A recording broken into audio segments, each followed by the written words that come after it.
तीशा बोलो अभी क्या बोलना है आपको। सर वो मिड ब्रेन में पीछे ऑप्टिक चाइज्मा और ऑप्टिक लोब भी बताया है ना, तो फिर कहाँ कहाँ पढ़ा आपने ये? पीछे वो चार्ट दिया है, आपने लर्न करने भी बोला था इसमें उधर। एक मिनट, हाँ 190 पेज पे। ये वाले आप बोल रहे हो ना मिड ब्रेन के अंदर ऑप्टिक लोब्स एंड ऑप्टिक आइस्मा, ठीक है ना? हाँ वो ठीक है, वो उन्होंने दिया है, इट्स ओके। बट आपको है ना, देखो ये टेबल आपको लर्न करना कहाँ तक पता है, बेटर है आप कहाँ तक पढ़ो पता है, इस टेबल को सिर्फ यहाँ तक ही पढ़ो। मतलब क्योंकि इसका आगे का पार्ट तो उन्होंने वैसे भी आगे दे रखा है ना, ये टेबल आप यहाँ तक ही पढ़ो, ये टेबल आप यहाँ तक ही पढ़ो, क्योंकि ये जो ब्रेन के बारे में ना वो तो उन्होंने आगे दे रखा है विद डिफरेंट नेम्स। तो यहाँ तक ये टेबल सही है, मैं ऐसा नहीं बोल रहा रॉन्ग है, बट ये इनकम्प्लीट टेबल है।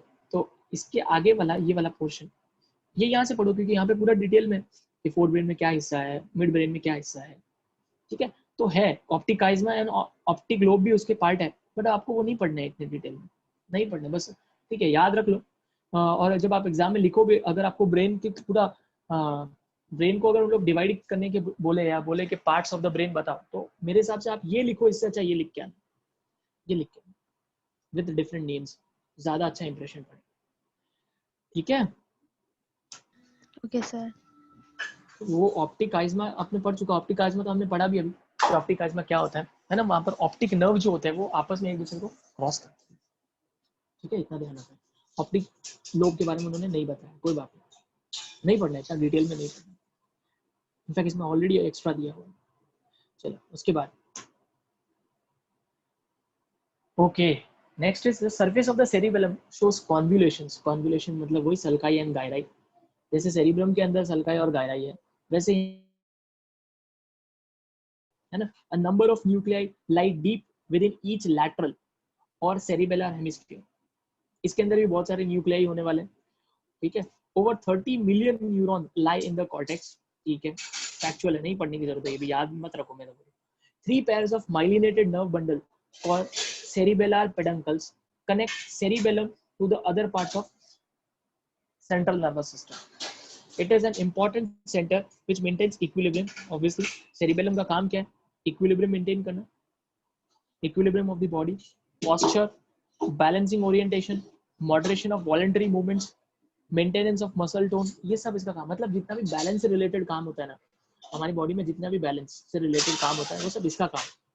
अब वो बैलेंस कहीं पे भी हो, कोई भी बैलेंस हो, जरूरी नहीं बैलेंस मतलब चलना ही, जहां पर भी बैलेंस की जरूरत आती है, ठीक है, जहां पर भी बैलेंस की जरूरत आती है वहां पर सेरिबेलम काम करता है। जैसे अभी आप लिख भी रहे हो, अपने हाथ से लिखते भी हो, तो वहां पे भी एक बैलेंस की जरूरत होती है कि हाँ मैं ऐसा लिख रहा हूँ, एक पर्टिकुलर बैलेंस की जरूरत होती है। अगर इम्बैलेंस हो जाएगा आप लिख ही नहीं पाओगे। तो हर वो जगह जहाँ पर बैलेंस की जरूरत है वहां पर सेरिबेलम काम करता है, ठीक है। इसमें एक और चीज लिखी है, 3 pairs of myelinated nerve bundle called cerebellar peduncles connect the cerebellum to the other parts। No need, ये भी जरूरत नहीं है, ठीक है। वही वापस मैंने आपको बता चुका हूँ, पेडंकल्स, कॉलिक्यूलाई, ट्रैक, ये सब का मतलब क्या होता है, कलेक्शन ऑफ एक्सॉन्स, ठीक है, कलेक्शन ऑफ एक्सॉन। उसके बाद क्या लिखा है, it is a regulatory centre for the neuromuscular activities. एक मिनट,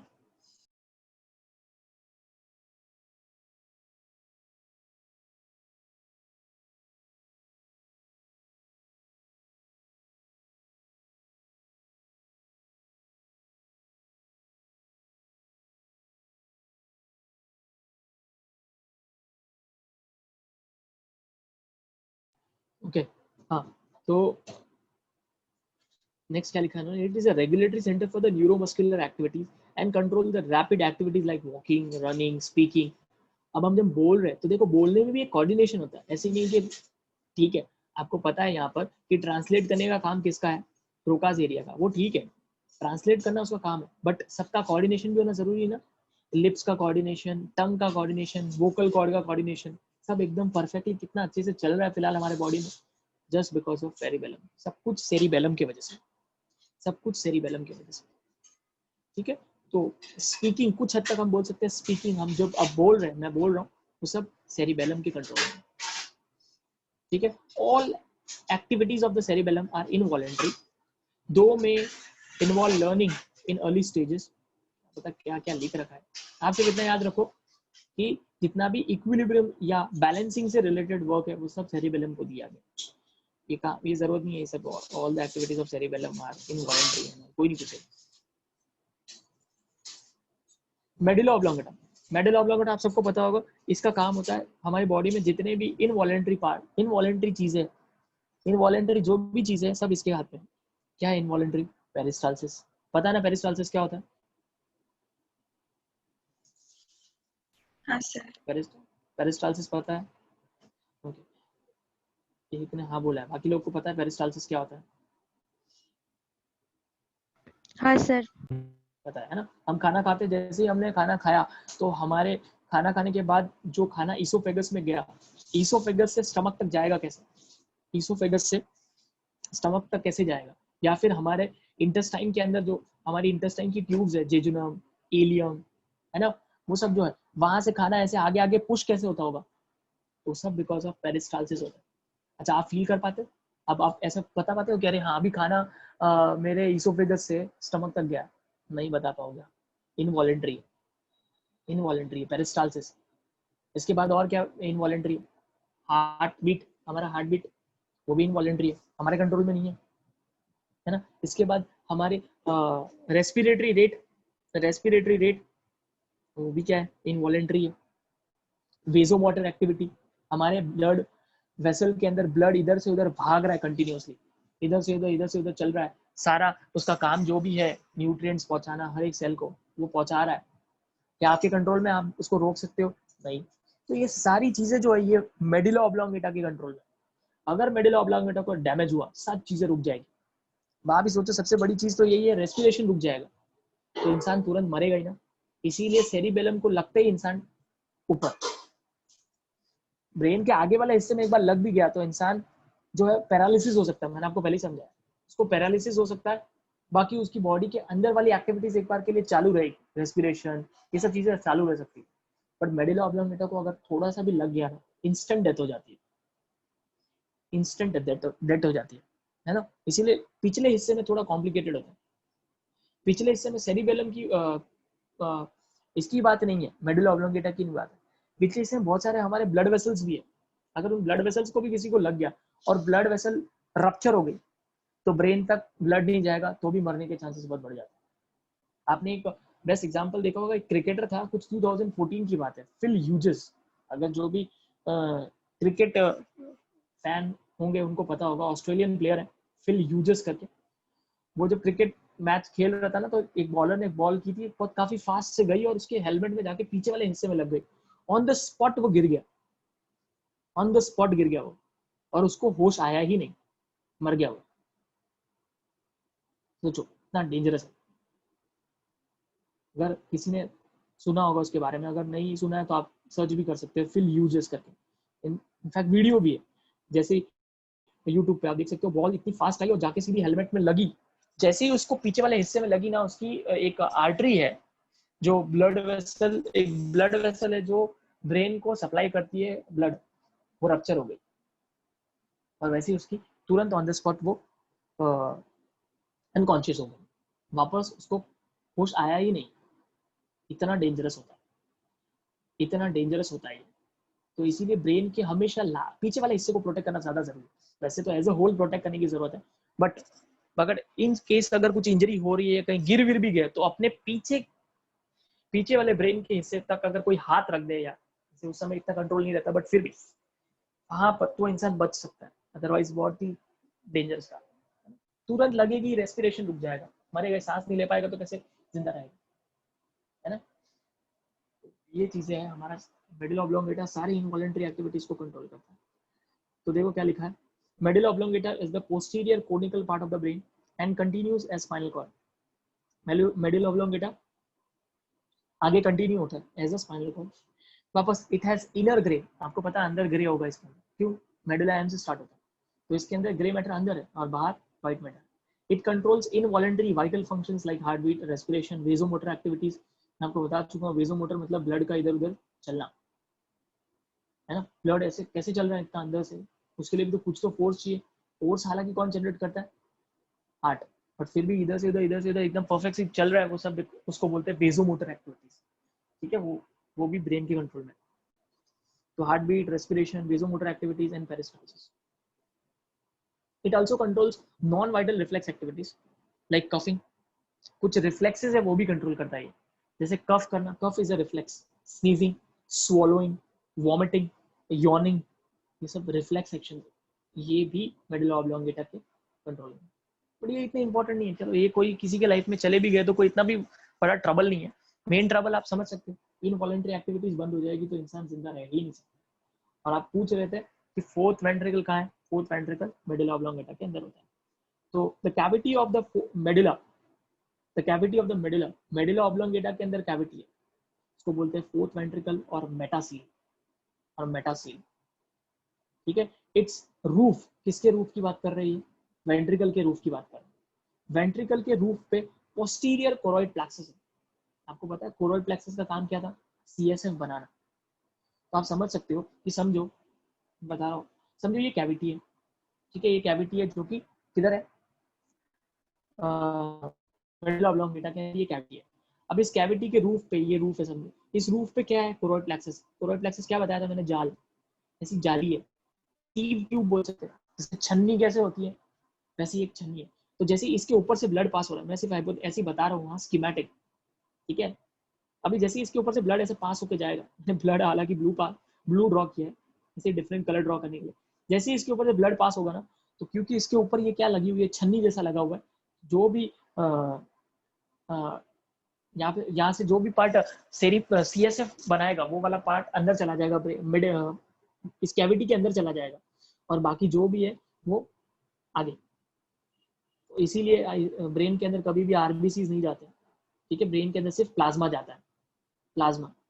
ब्रेन के अंदर आपको कभी भी ब्लड नहीं मिलेगा अनटिल एंड अनलेस अगर कोई हेमरेज हुआ है तो, ठीक है। तो वो पोस्टीरियर कोरॉइड प्लेक्सस वहां पर लोकेटेड है। आपको पता है कोरॉइड प्लेक्सस का काम क्या, लिखा भी है इन्होंने, it's roof as a posterior choroid plexus for the secretion of the CSF. The posterior choroid plexus has also shows 3 openings. पागल हो गए लोग, नहीं वो नहीं पढ़ना है, ठीक है। A pair of lateral foramen of Luschka and a median foramen of Magendie. But ठीक है, posterior choroid plexus जो है वापस वो कनेक्टेड है, उसके आजू बाजू भी 3 ओपनिंग्स हैं, तो ये तो याद रख सकते हो, 3 ओपनिंग्स हैं। Pair of lateral foramen of Luschka, मतलब कि समझो यहाँ पर मैंने अभी आपको क्या बताया था कि समझो ये वो जाली जैसा पार्ट है, ठीक है, इसको कोरॉइड प्लेक्सस बोलते हैं। तो क्या है ना कि इसके लेटरल साइड में 2 कनेक्शन है और मीडियन साइड में भी एक कनेक्शन है, मीडियन मीन्स एकदम सेंट्रल में, मीडियन साइड में भी एक चैनल है। ये जो लेटरली 2 कनेक्टेड हिस्से हैं, इससे लेटरली जो कनेक्टेड हिस्से हैं उनको बोलते हैं foramen of Luschka, foramen of Luschka. और मीडियन में जो है that is known as foramen of Magendie, that is known as foramen of Magendie. Unwantedly आप कंफ्यूज हो जाओगे ये सब क्या कहाँ से है, याद रखो सिर्फ कि पोस्टीरियर कोरॉइड प्लेक्सस के साथ ये है, जुड़े हुए हैं बस, बाकी लोकेशन अनवांटेडली कंफ्यूज होना बेटर है, नहीं पढ़ोगे तो भी चलेगा, ठीक है। तो इस तरह से आप वेंट्रिकल्स पूरी तरह से देख सकते हो, मैं पूरा वेंट्रिकल्स ड्रॉ कर रहा हूँ, इस तरह से वेंट्रिकल्स है, वेंट्रिकल इस तरह से थे, मैं सिर्फ वेंट्रिकल ड्रॉ कर रहा हूँ।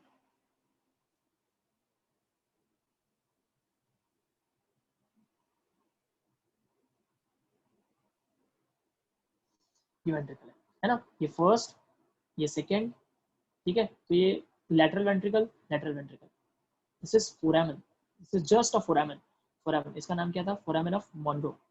उसके बाद third ventricle, third ventricle known as diocoel. फिर वापस ये क्या है, आइटर, सेरिब्रल एक्वाडक्ट, कहाँ प्रेजेंट है ये, मिड ब्रेन, इसके ऊपर इसके आजू बाजू कौन है, मिड ब्रेन। फिर ये कौन है, fourth ventricle, also known as metacoel, मेटासेल।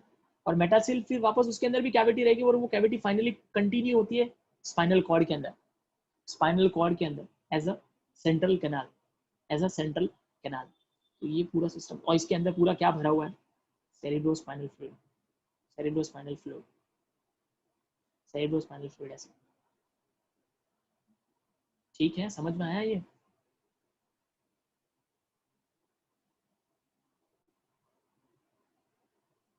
हाँ सर। कोई डाउट है अभी तो बताओ, जितना मैंने बोला उसको हो सके तो अंडरलाइन करके उतना इतना याद रखना है।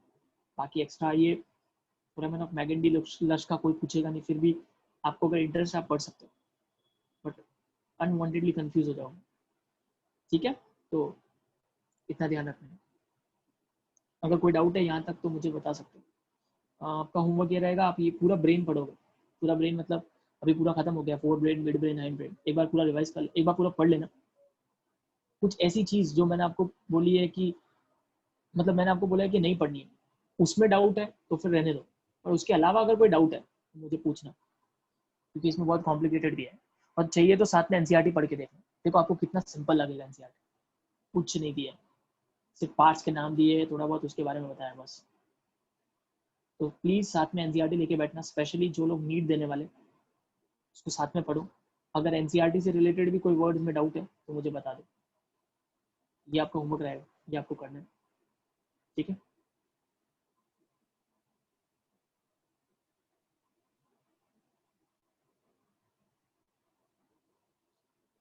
ओके।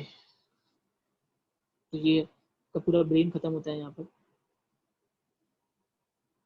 काफी डिटेल में दिया है, बाप रे। एक और कितना दिया है अभी। ठीक है, रिक्वायर्ड है। ये नर्व्स, ये सारे लर्न करने हैं आपको, नाम याद विद नंबर याद रखना है। ठीक है, इसको कैसे याद करते हैं किसी को पता है क्या? एनीवन? एनसीईआरटी को ये भी नहीं दिया है, नर्व के नाम भी नहीं दिया है, फिर भी याद कर लो। ठीक है ना, इतना तो पढ़ना चाहिए। इसको उपटा फगवा याद रखते हैं। ठीक है, अजीब सा है बट याद रखो, उपटा Phagwa.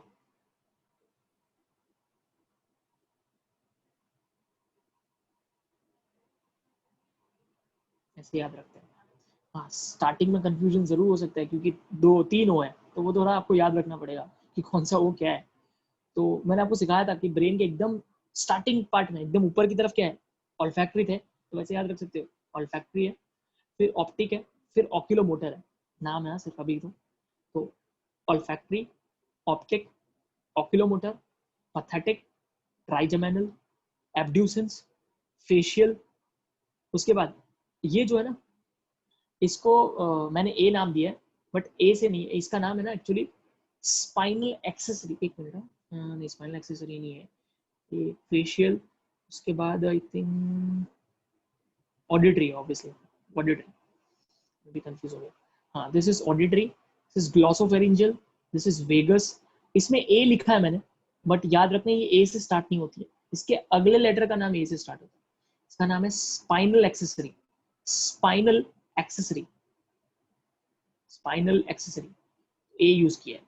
And last is hypoglossal, hypoglossal. ठीक है, तो आपको इस तरह से आप याद रख सकते हो इनके नाम।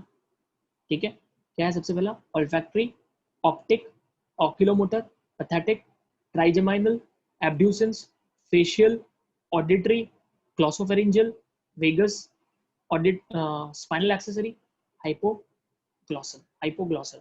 इसमें भी ट्राइजेमाइनल 3 पार्ट में डिवाइडेड है, ट्राइजेमाइनल 3 पार्ट में डिवाइडेड है, ऑप्थैल्मिक, मैक्सिलरी, मैंडिबल, मैंडिबुलर। ठीक है, और भी बहुत सारे नाम है। ऑडिटरी का एक और नाम है, that is vestibulo cochlear, vestibulo cochlear लिखा भी है, वेस्टिबुलो कॉक्लियर। ठीक है, trigeminal nerve is also known as dentist nerve, क्योंकि डेंटिस्ट इसी को ऑपरेट, इसी पे काम करते हैं। डेंटिस्ट जो होते हैं वो इसी नर्व पे काम करते हैं, इसलिए इसको नाम दिया गया है डेंटिस्ट नर्व, ट्राइजेमाइनल, ट्राइजेमाइनल। ठीक है, तो ये सब इस तरह से याद रख सकते हो, उपटा फगवा करके याद रख सकते हो। ठीक है, और भी याद करना होता है, बट ठीक है, मेरे ख्याल से ये पहले सीईटी में काम आता था, बट अभी सीईटी होता तो है नहीं मेडिकल में, और एनसीईआरटी में है नहीं, एनसीईआरटी वाले पूछते नहीं है इससे रिलेटेड चीज़ें। तो फिर भी आपका नॉलेज के लिए आप याद रख सकते हो, और कॉलेज के एग्जाम में भी आ सकता है। एनसीईआरटी में नहीं है, नहीं दिया मैंने। और भी याद रखना होता है कौन सी नर्व सेंसरी है, कौन सी मोटर है, कौन सी मिक्स्ड है, तो वो भी याद कर सकते हो, वो भी आपको याद करना पड़ेगा। उसको आप है ना नंबर की तरह नंबर बना के याद कर सकते हो, जैसे सेंसरी कौन कौन है, 1 2, उसके बाद कौन सी है, 8, 1 2 5 8, 1 2 5 8, तो आप ऐसे याद रख सकते हो। जैसे एक ओटीपी कैसा होता है वैसे याद रख सकते हो 1 to 5। अब आप बोलोगे 5 कहाँ, तो मिक्स्ड है, बट 5 के 2 हिस्से सेंसरी है ना, तो 5 के अंदर ऐसा याद रख सकते हो 5 के अंदर 1, नीचे लिख सकते हो सबस्क्रिप्ट में 2। तो जैसे एक ओटीपी 4 नंबर का कैसा होता है वैसे याद रखोगे ये सेंसरी है। फिर उसके बाद मिक्स्ड याद रख लो, बाकी बचे हुए जितने भी होंगे सब मोटर होंगे, है ना। मिक्स्ड कौन है, 5 का थर्ड हिस्सा, 5 का थर्ड हिस्सा जो है वो, और 7 और 9, इनफैक्ट और भी बचे हैं ना, बचे भी दिए होंगे ना, नेक्स्ट वेगस। ठीक है, तो इस तरह से कुछ नंबर्स बना के आप याद रख सकते हो। कॉलेज के एग्जाम से इंपॉर्टेंट है, वापस नीट में नहीं आ सकता, बिकॉज नीट में फिर भी अगर आ गया तो इसलिए पढ़ लो, क्योंकि एनसीईआरटी में नहीं है मोस्टली, चांसेस बहुत कम है। ठीक है, कौन सी नर्व कहाँ से ओरिजिनेट होती है वो भी सब लिखा हुआ है ना, फ्लोर ऑफ कहाँ से कौन राइज होता है सब लिखा हुआ है। तो आप ज्यादातर देखोगे कि ज्यादातर नर्व्स जो होते हैं वो ओरिजिनेट होते हैं फ्रॉम मेडुला, मेडुला से ओरिजिनेट होते हैं, लिखा पता नहीं, देखो side of medulla oblongata, side of medulla oblongata, side of medulla oblongata, pons से भी लिखे हुए, बट ज्यादातर फिर कौन सी नर्व किसको जाके इनर्वेट होती है, ये इतने सारे, ये सब नहीं याद करना। आप मेरे हिसाब से सिर्फ नाम याद कर लो, सेंसरी है या मोटर है वो याद कर लो, ओरिजिन भी याद करने की जरूरत नहीं है, और उनके फंक्शंस क्या है। ज्यादातर नर्व्स जो है वो आपको पता है, सबसे ज्यादा नर्व्स आईज को जाती है, सबसे ज्यादा नर्व आईज को जाती है। आप देख सकते हो कौन सी नर्व आई से रिलेटेड है, देखो नाम से तो एक ही लगती है ऑप्टिक, बट बहुत सारी है। Optic, vision, movement of eyeball, हमारे आई की मूवमेंट जो होती है वो बिकॉज ऑफ ऑक्यूलोमोटर की वजह से होती है। Rotation and movement of eyeball pathetic की वजह से होती है। एब्ड्यूसेंस भी मूवमेंट ऑफ आई। आप देख सकते हो आई से 4 नर्व रिलेटेड है, optic, oculomotor, pathetic and abducens, ये सब। ठीक है, तो मेरे हिसाब से तो इतना डिटेल में जाने की जरूरत नहीं है, ये पहले काम आता था, और पहले बहुत बड़ा हेडेक हो जाता था जब सीईटी की एग्जाम होती थी, महाराष्ट्र सीईटी की एग्जाम होती थी और बायोलॉजी की एग्जाम होती थी, और उससे एमबीबीएस मिलता था, तब बहुत बड़ा हेडेक बन जाता था, क्योंकि ये लोग कुछ भी पूछ लेते थे यहाँ से, किसको इनर्वेट कर रहे हैं, क्या फंक्शन है, इतना सब पढ़ना बहुत मुश्किल होता था, क्योंकि पहले वाली की बुक में भी ये सब था। अभी के लिए तो मैं आपको इतना एडवाइस करूंगा कि कॉलेज के एग्जाम के लिए आप नाम पढ़ सकते हो और टाइप पढ़ सकते हो, कौन सी नर्व सेंसरी है, कौन सी मोटर है, कौन सी मिक्स्ड है। ठीक है, टोटल 12 पेयर्स है, मैं आपको पहले भी बता चुका हूँ, और इनके नाम आप याद कर सकते हो उक्टा फगवा करके। ठीक है, समझ में आया। बाकी आपको इंटरेस्ट है तो आप एक्स्ट्रा भी पढ़ सकते हो, बट मेरे हिसाब से मत पढ़ो, क्या मिल जाएगा आपको अभी इस लेवल पे इतना पढ़ने को। ठीक है, कोई डाउट है इसमें?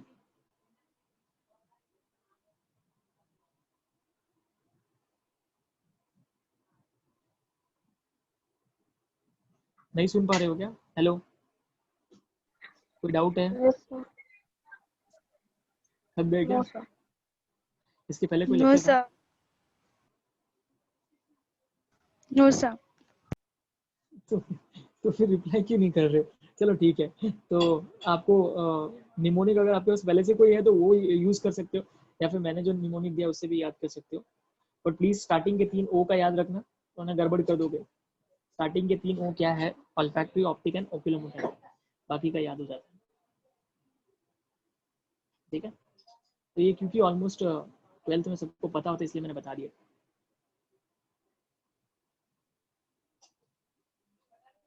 ठीक है, ओके, उसके बाद अरे बाप रे क्या दिया इसे, रिफ्लेक्स सेक्शन की पूरी हिस्ट्री लिख दी है क्या इन्होंने,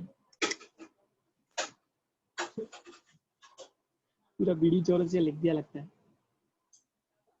एक्चुअली बीडी चौरसिया करके एक बुक होती है एमबीबीएस के फर्स्ट ईयर में, एनैट, एमबीबीएस के फर्स्ट ईयर में एक बुक होती है एनाटॉमी, एनाटॉमी में यही सब होता है, तो सब पढ़ना होता है, मैं ब्रेन के बारे में ना, उसका ऑथर का नाम है बीडी चौरसिया, तो इन्होंने पूरा उठा के इसी में डाल दिया क्या? बाप रे, समझाने वाले को इतना टाइम लग जाएगा, पढ़ने वाले की भी बैंड बज जाएगी। जो मैं बोल रहा हूँ उसको हाईलाइट करके पढ़ना, हाँ प्लीज पढ़ना, पागल हो जाओगे ना, याद आपको ना, याद रखना बहुत मुश्किल काम है। चलो वापस आ जाते हैं, तो यहाँ पर ब्रेन खत्म होता है, स्पाइनल कॉर्ड। अभी ये जो दिखा आपको, ये एग्जाम में डायग्राम आता है, बहुत बार ये डायग्राम आया हुआ है, तो प्लीज इस डायग्राम को प्रैक्टिस करना। ये transverse section of spinal cord है। स्पाइनल कॉर्ड आपको पता है ना, स्पाइनल कॉर्ड एक ट्यूब है, राइट?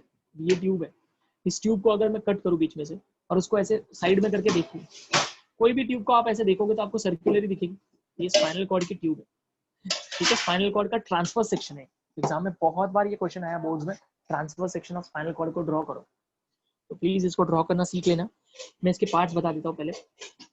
ओके, देखो बीच में एक एच शेप दिखेगा आपको, एच, ये देखो एच है बराबर। ऑब्वियसली एग्जैक्ट एच तो नहीं दिखने वाला है, बट एच जैसा ही है, ये आप देख सकते हो, ये एच जैसा, ठीक है। और आप ये भी देख सकते हो बीच में आपको दिख रहा है ये ट्यूब, ये वही है जो कंटिन्यू हो रही थी, फोर्थ वेंट्रिकल के बाद आगे कंटिन्यू हो रहा था, वो यही है सेंट्रल कैनाल, ये सेंट्रल कैनाल है, ठीक है। और इस सेंट्रल कैनाल के अंदर ऐसे सेल्स है छोटे छोटे, सेंट्रल कैनाल के अंदर ऐसे लाइन बाय कुछ सेल्स है, उनको बोलते हैं एपेंडाइमल सेल्स। दोनों लिख तो दिया एपेंडाइमल, दिख कहाँ रहा है, ठीक है। इसके अंदर लाइनिंग होती है, तो थोड़ा सा दिख रहा है एपेंडाइमल सेल्स, ठीक है। और वो एपेंडाइमल सेल्स क्या सीक्रेट करते हैं, सीएसएफ सीक्रेट करते हैं, सीएसएफ। उसके बाद एक और चीज, अब इसमें ध्यान से देखो, स्पाइनल कॉर्ड का ये वाला हिस्सा पोस्टीरियर है, पीछे का हिस्सा, और ये वाला हिस्सा एंटीरियर है। एंटीरियर में एक बड़ा सा डिप्रेशन है, ऐसा देख सकते हो, बहुत बड़ा डिप्रेशन, जबकि पोस्टीरियर में एक हल्का सा ही है, देखो इतना सही है। इसलिए इसको बोलते हैं एंटीरियर मीडियन फिशर, इसको बोलते हैं पोस्टीरियर मीडियन फिशर। ज्यादा डीप कौन सा, एंटीरियर। ऐसे पहचान भी सकते हो आप एंटीरियर हिस्सा कौन सा और पोस्टीरियर हिस्सा कौन सा, ठीक है। तो ध्यान रखना, आपको याद रखना है एंटीरियर वाला ज्यादा डीप है। मतलब आप देख सकते हो कि आपका स्पाइनल कॉर्ड, अगर इस स्पाइनल कॉर्ड को अगर मैं बोलूँ कि आपकी बॉडी के हिसाब से इसको अलाइन करो, तो आप कैसे अलाइन करोगे इसको आपको मोबाइल को, आप अभी फिलहाल अपने मोबाइल को आपको पूरा घुमाना पड़ेगा, मोबाइल को ऐसे रखना पड़ेगा। आई होप आपको समझ में आ रहा है मैं क्या बोल रहा हूँ। मोबाइल कैसे रखोगे, समझ में आ रहा है?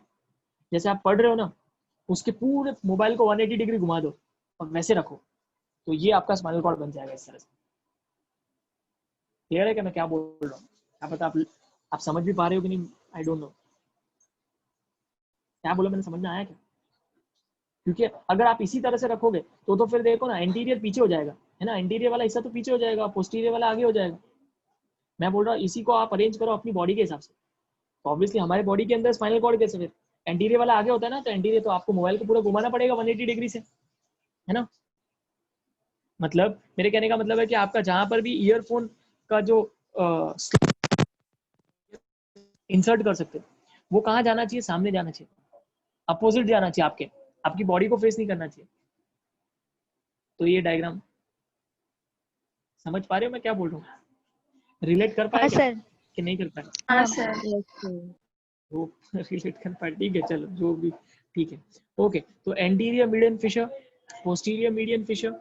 अच्छा, इसमें एक और चीज याद रखना, इसमें क्या याद रखोगे आप कि इसमें सेंसरी हिस्सा कौन सा है और मोटर हिस्सा कौन सा है। मतलब आपको पता है स्पाइनल कॉर्ड हमारी बॉडी में एक ब्रिज है वापस स्पाइनल कॉर्ड में, मतलब हमारे लेग्स के जो भी सेंसेशन है वो ब्रेन तक जाना, मतलब कैसे जाएंगे, कोई भी सेंसेशन हमारे लेग से रिलेटेड, जो भी लेग से कोई भी सेंसेशन है, ठीक है, वो सारे सेंसेशन ब्रेन तक पहुंचना है, तो उसके बीच में कौन है, स्पाइनल कॉर्ड। स्पाइनल कॉर्ड से ही जाएंगे सारे सेंसेशन, है ना। तो कुछ सेंसेशन जाएंगे और वापस ब्रेन से मैसेज आना, मैंने आपको बोला है हमेशा, जो चीजें ब्रेन तक जाती है वो कैसे जाती है, उसको क्या बोलते हैं हम, सेंसरी फाइबर्स। वापस आती है, that is known as motor fibres. तो याद रखना, सेंसरी फाइबर्स किससे रिलेटेड है, वेंट्रल पार्ट से, वेंट्रल हिस्से से रिलेटेड है, वेंट्रल डॉर्सल, सॉरी वेंट्रल हिस्से से रिलेटेड है मोटर, एंड डॉर्सल से रिलेटेड है सेंसरी। मतलब कि जो आपके आगे वाला ये एंटीरियर वाला हिस्सा जो है, आप देख सकते हैं एंटीरियर में उन्होंने क्या लिखा है, वेंट्रल हॉर्न।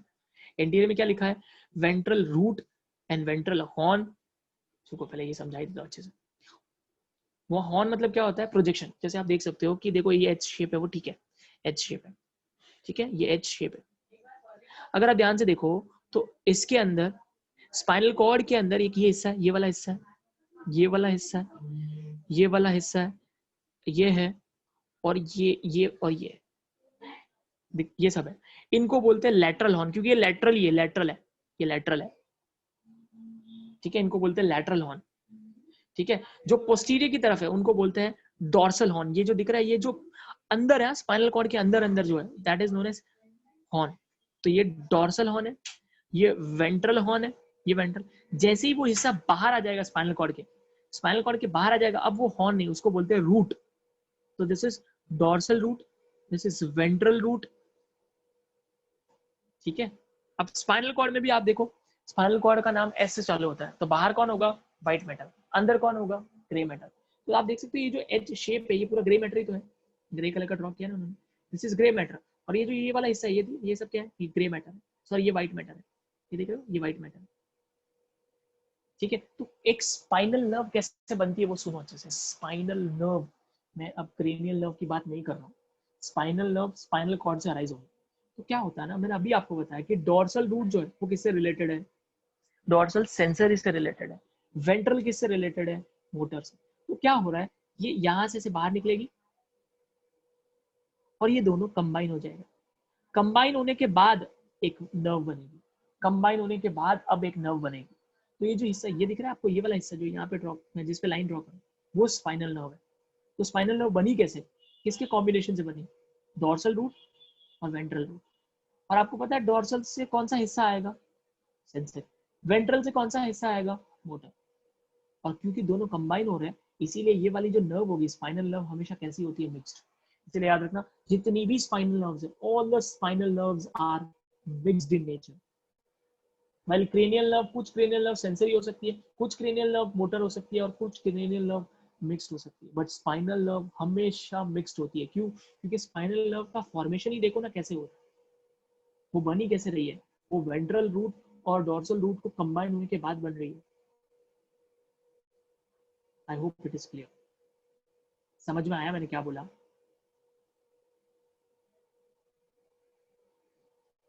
हाँ सर। ठीक है, थोड़ा कॉम्प्लिकेटेड जरूर है, बट कुछ नहीं कर सकते अगेन। फिर आप एक और चीज देखो, यहाँ पर एक, ये देख रहे हैं आपको, ये डिप्रेशन नहीं है बट एक लाइन है, एक लाइन है, इसको बोलते हैं posterior medium septum, this is septum. Fissure मतलब ऐसा होता है, ये फिशर है। अगर मैं खाली एक लाइन बना दूं, that is known as septum, that is known as septum. तो ये है पोस्टीरियर मीडियम सेप्टम। बाकी ये सब व्हाइट मैटर है, ये पूरा ग्रे मैटर है, बीच में सेंट्रल कैनाल है, सेंट्रल कैनाल में आप सेल, और इसको आप लेटरल हॉर्न बताओगे। ये इसकी लेबलिंग हो गई। एग्जाम में आपको ये ड्रॉ करना है, इसलिए मैंने आपको अभी बता दिया। तो आप इसको ड्रॉ कर पाओगे,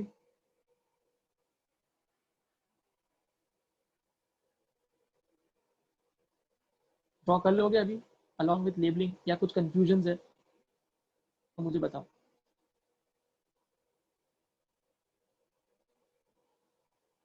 कुछ चीज़ें क्लियर नहीं है तो बताओ, क्योंकि हम इसके बारे में पढ़ने तो वाले हैं, स्पाइनल कॉर्ड के बारे में, बट पहले मैंने आपको इसके डायग्राम को समझा दिया तो मैं और बेटरली समझ में आएगा आगे स्पाइनल कॉर्ड।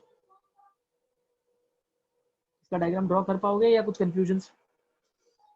हाँ सर, कर पाएंगे। कर लेंगे। हाँ, तो इसको भी आप ड्रॉ करोगे भी, तो इस पर प्रैक्टिस करना प्लीज़। एग्जाम में बोर्ड्स में बहुत बार पूछा हुआ है इसीलिए, और ये तो एनसीईआरटी में भी है, तो इसको ड्रॉ करना आपका होमवर्क है, ये भी आपका होमवर्क है कि आप ड्रॉ करो, ठीक है। तो टीएस ऑफ स्पाइनल कॉर्ड हो गया, बाकी का हम बाद में पढ़ेंगे स्पाइनल कॉर्ड के बारे में अगली क्लास में, बिकॉज आई थिंक आप भी एग्जॉस्ट हो गए होंगे, कि है भी थोड़ा सा टफ है, तो एग्जॉस्ट होने के चांसेस है भी। थोड़ा सिंपल वे में दिया होता है तो अच्छा रहता है, कुछ ज़्यादा ही कॉम्प्लिकेट करके दिया, ठीक है। तो स्पाइनल कॉर्ड हमेशा याद रखना, स्पाइनल कॉर्ड से निकलने वाली नर्व हमेशा मिक्स्ड होती है। क्यों मिक्स्ड होती है आपको मैंने समझा दिया, मैं आपको और आगे समझाऊंगा अगले क्लास में, ठीक है। तो इतना हमें ध्यान रखना। देखो लिखा भी है, देखो यहाँ स्पाइनल नर्व के बारे में क्या लिखा है, दे आर मिक्स्ड नर्व, ठीक है, दे आर मिक्स्ड नर्व। ये देखो यहाँ पे फॉर्मेशन अच्छा दिया है, देखो ना कैसे बनी है, ventral root dorsal root combine होकर फिर नर्व बनी है, ठीक। तो कोई डाउट अभी, कुछ पूछना है तो बताओ, वरना लेक्चर हम खत्म करते हैं। कुछ पूछना है, कोई भी डाउट, कुछ भी पूछना है पूछ सकते हो।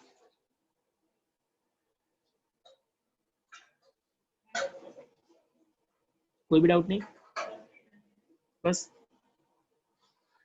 तो फिर लेक्चर खत्म करें।